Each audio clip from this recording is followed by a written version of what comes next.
Good morning, everyone, and welcome to Sunday's YouTube video for the Fed League Flash. Talking today about the next two markets that the FPHL is looking to get into. I know we're not even to the 24-25 season. We're talking about 25-26, but there's a plan in place. Of course, sometimes expansion works, sometimes it doesn't. You got the Battle Creeks and the Mentors of the world, but nonetheless, part of the landscape of minor pro hockey is continual change. It's just part of the way things are.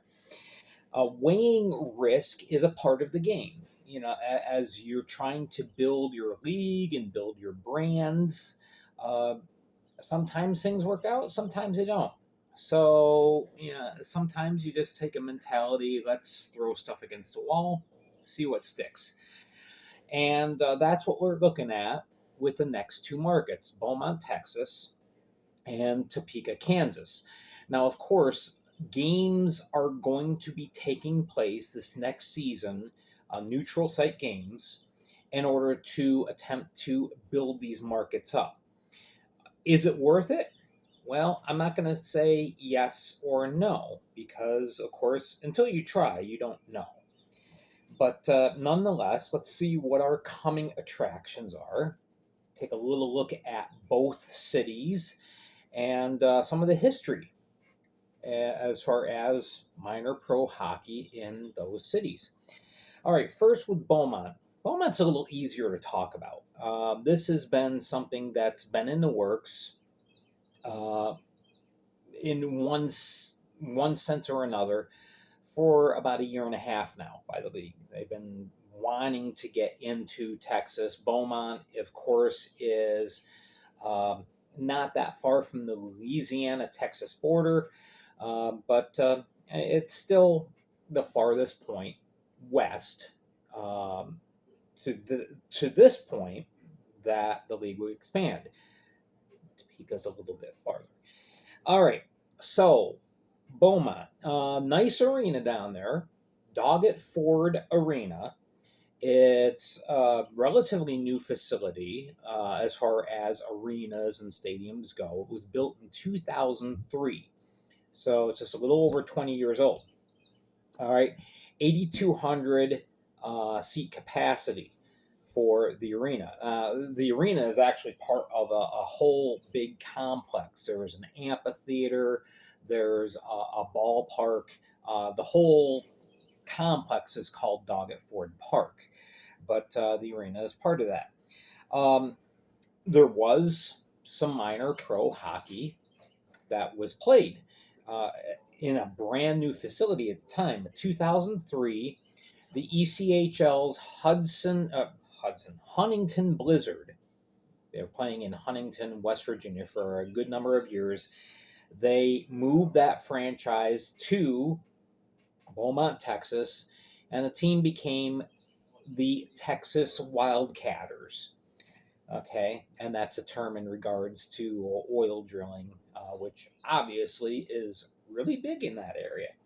So, all right, so you had nice branding and everything like that. As a matter of fact, you can see the on the thumbnail, you can see the primary logo there.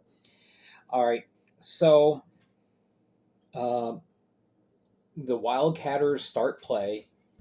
Not a good product on the ice. The first 2 years out of 144 games, they only won 37. The team did not draw very well. Attendance for the first 2 years, average attendance per game was 21-28 for the first year, and then 20-52 for the second year. So just a little, I mean, the arena is only one quarter full. 8,200 seat arena. So, not good. And just when you thought they be able to start building up the brand. Hurricane Rita happened, so the arena was shut down for public use for a year, to be used as a relief facility.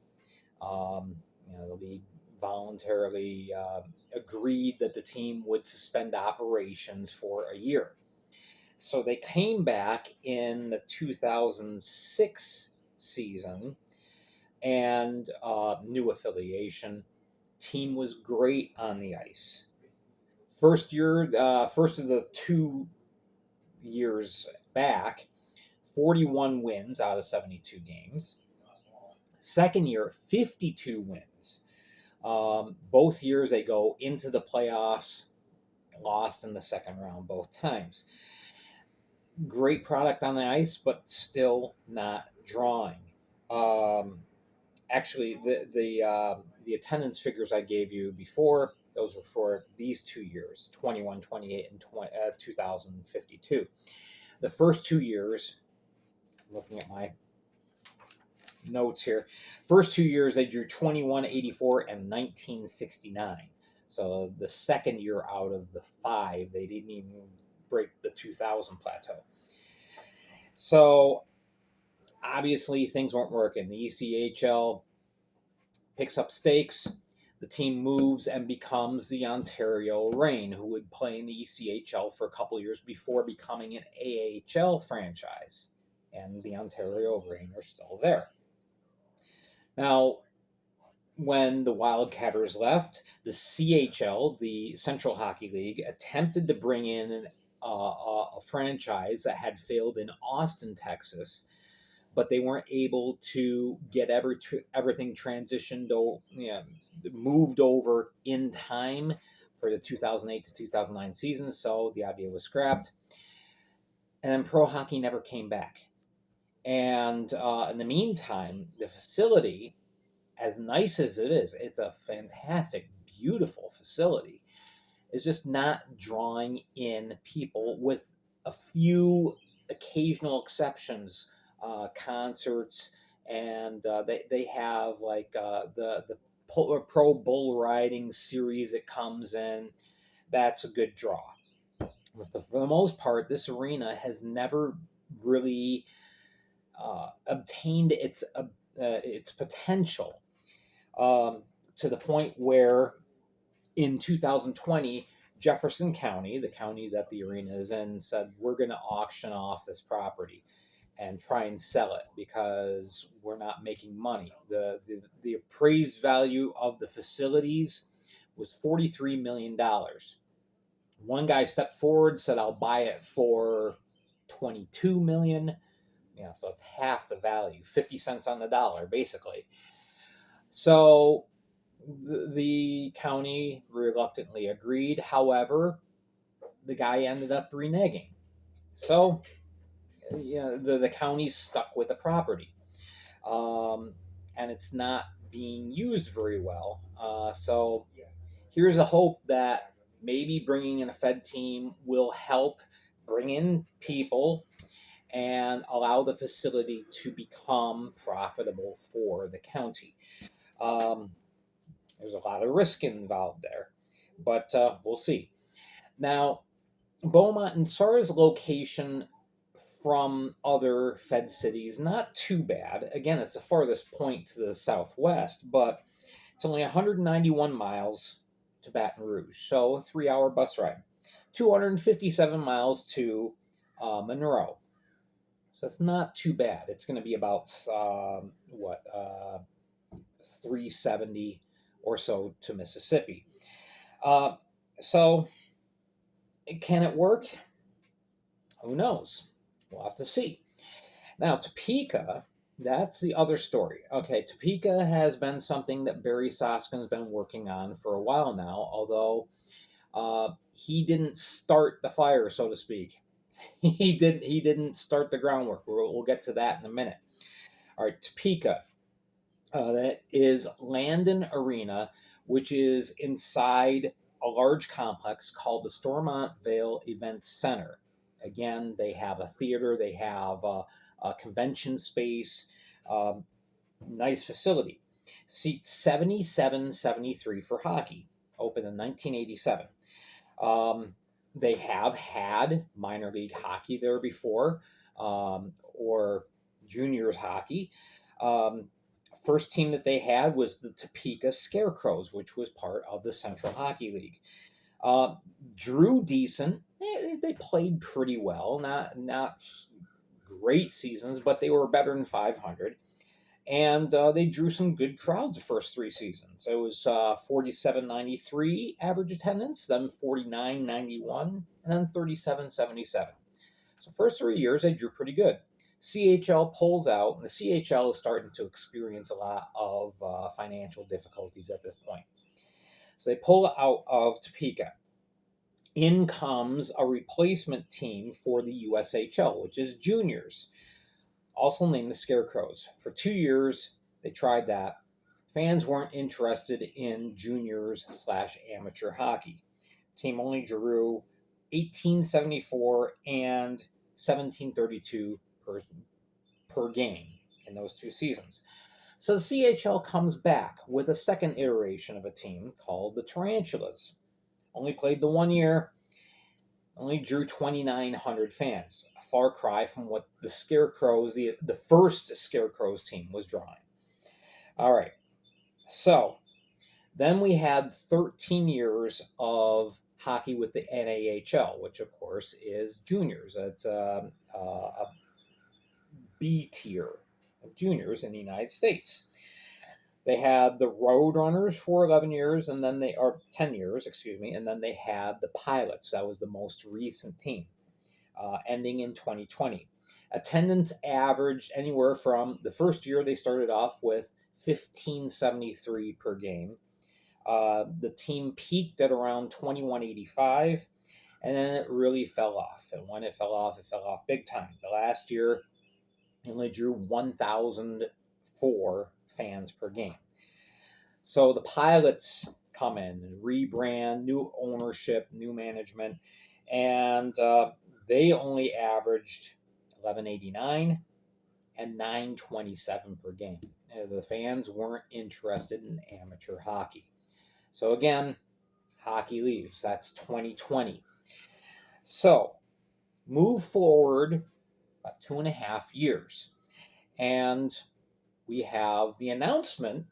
This would have been March of 2023. We had an announcement, if you remember, going back that a couple seasons. The new team was coming in, the Golden City Bombers. See the logo on the thumbnail. That was an attempt to bring in an FPHL team. So this group was led by a man named Daryl Touchstone. He was the money, supposedly, in the group, but the groundwork and all the efforts to bring in a team was being led by Matt Torgerson. Some of you know him from minor pro hockey, and he is also involved with Chinook Hockey Management. All right, so he's been involved in the hockey for a long, long time, and he was doing all the footwork, all the legwork to market the team, build a marketing strategy, get the branding, secure funding for via corporate sponsorships. He was doing all that. He's negotiating with Stormont Vale Event Center. Meanwhile, they also submitted an application to the FPHL. Hey, we want to put a team in Topeka, be a part of the league. All right. So all that's done. An announcement is made via podcast and the local news media. Hey, we're getting a new team. And then no sooner than 2 days after the announcement, it comes to light that Daryl Touchstone is not who he claims to be. Had some awful shady dealings. There was a previous criminal record. There was some shady dealings. There was a pending lawsuit. So Matt Torgerson wisely bailed out. He said, I don't want to be involved with these guys. Yeah, not good. So he pulls out. And within a matter of days, the whole thing falls apart because Matt had been doing all the work. And now Barry Soskin picks up the ball and runs with it. So, he's kind of riding the coattails a little bit. But nonetheless.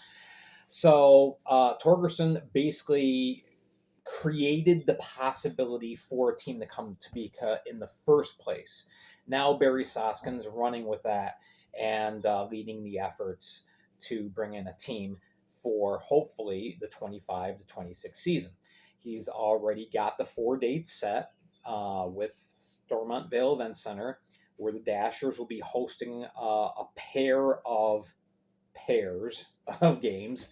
One pair against Baton Rouge, one against Port Huron. That's going to be in late January, early February. So all this, getting set, and Barry really wants to have a team at Topeka for 2 seasons from now. Now, Topeka, that's an outpost. 489 miles to Danville. 612 miles to Monroe, and by the way, it'd be 707 miles to Beaumont, Texas. That's a lot of miles on the bus, let me tell you. So, is it worth putting a team there? Again, time will tell. So we'll see, but these are the 2 markets that the Fed is actively exploring right now. There is a potential for other markets to be explored as well, but these are the big 2. So I wanted to talk a little bit about it, give you a little bit of history on what's gone on in these 2 markets in the past. Again, will it stick? Only time can tell. So, all right, there we go with the coming attractions, hopefully, for the FPHL. All right, let me know what you think. Give me your opinion down in the comments down below. Good, bad, indifferent. Otherwise, let me know. Also, make sure you're hitting like and subscribe. I appreciate it. Make sure you're following me on YouTube here and on Facebook as well, and soon on Spreaker. All right, thanks, guys. I hope you have a great week ahead. We'll catch up with you on Tuesday with news and notes. Have a wonderful day.